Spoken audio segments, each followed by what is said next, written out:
O'rtoqlar, mana Qanglidagi maktabda remont ishlari ketib yotdi. Mana boshlandi. Bizlar ham farmasini qildik. Mana direktor Wang, Madrid akan. Bu yoqda mana shuncha ustalar turibdi mana. Hozir sizlarga bir odamni ko'rsataman-da, o'rtoqlar.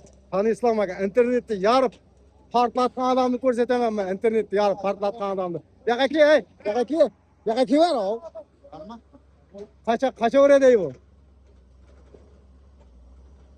Assalomu alaykum. Yo'q aka. Assalomu alaykum.